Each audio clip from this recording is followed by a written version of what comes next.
Sierra Leone was recently declared Ebola-free, another major milestone in the fight against an epidemic that claimed the lives of over 11,000 people in the three West African countries of Sierra Leone, Guinea and Liberia. Sierra Leone had to complete 42 days without any new infections.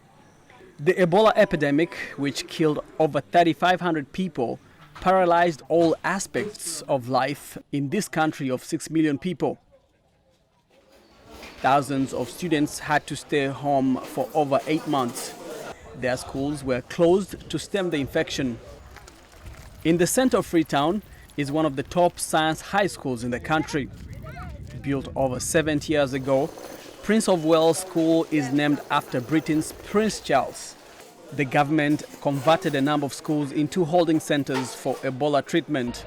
Prince of Wales was one of those schools. The field where they play cricket, football and other games was converted into a treatment center, complete with a morgue. We're having a morgue. Samuel Freeman heads the school's Old Students Association. He also served as the liaison officer between the school and the MSF at the Ebola Treatment Center.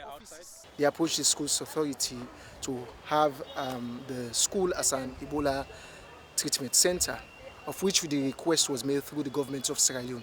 And Prince of Wales School being one of the leading government school, I think that we have no option but to give the school up. Well, what are some of the leftover effects of you having hosted an Ebola treatment center here? What would you see as some of those residual effects? I think that there are no effects or damages done. When the threat was neutralized, yes, you had some experts who came yes, from WHO. Yes, from WHO. The soil was tested first, second, and third times. 3 times testing. Yes. And so you had the confidence. We have the confidence, and people have been playing. And you have not had any incidents? No incident. In fact, just after the Ebola, after everything had been fumigated, then we see that the grassing of the field is more natural than before. Records show that the Ebola treatment center at the Prince Wales School admitted a little over 250 patients, of which 50 are said to have survived. Freeman says that before MSF handed back the school fields, it made sure that they were safe for the students who were about to return. The entire field was fumigated, and the soil again was tested. It was retested. In fact, it was retested 3 times to see that it is Ebola-free, of which we are happy as a school. Transforming a school into an Ebola treatment center is not an easy task. It takes a bit of convincing, and many students and school administrators were nervous about having the school grounds used to treat Ebola patients. Samuel Freeman had his reservations too, but he's proud of the role his school played in the larger fight against the epidemic. Actually, everybody was very apprehensive, even for me. The morning I got the news that Prince of Wales School will be used as an Ebola center, I was very frightened. But as I always say, we are very happy to serve humanity. And I think that the contribution by Prince of Wales School made it very, very possible for Ebola to come to an end in Freetown and Sierra Leone, as we can see now. What are some of the lessons that you learned about this from dealing with this? Well, I think that one of the things we've already learned is this body touching.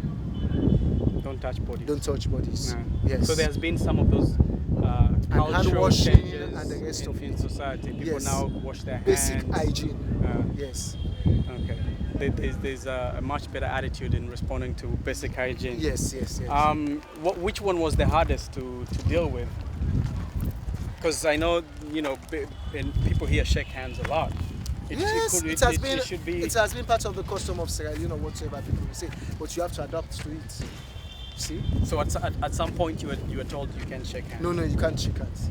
Because like going to churches, like when sharing the peace in fact, you have to shake hands with somebody, but instead you place your hand on your chest and bow. Well, what are some of the memories for you, like personal memories during the heat of it? Well, as I made mention, I worked with MSF throughout thick and thin, and I saw it all. It is not for me to go back to those dark days, because seeing somebody with blood oozing from his nose and the rest of it. So you saw some gruesome, Yes, horrific so it's images. very, very horrific. And to be honest, that's my first time of seeing people passing off in such a way. Dying. Yes. So just dying off. Yes. You know, whenever in fact I'm close to this area, especially where we are now, the morgue. This was the morgue right here. This was the morgue. I always go back to the memory of those days. Wow. I mean, looking at this right now, you would not tell that there No, were no. people where this was used as a morgue. But to be honest, Sierra Leoneans, we are going with the notion that in the Prince of Wales School or in the Prince of Wales field, they do burial in there, of which is not true. We've never.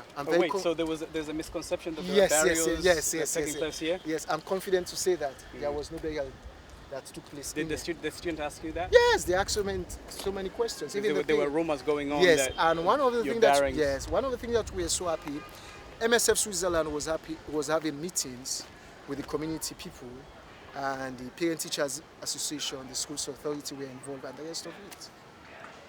And one of the area again, the classrooms. None of the classrooms were used as a treatment center. That is not true.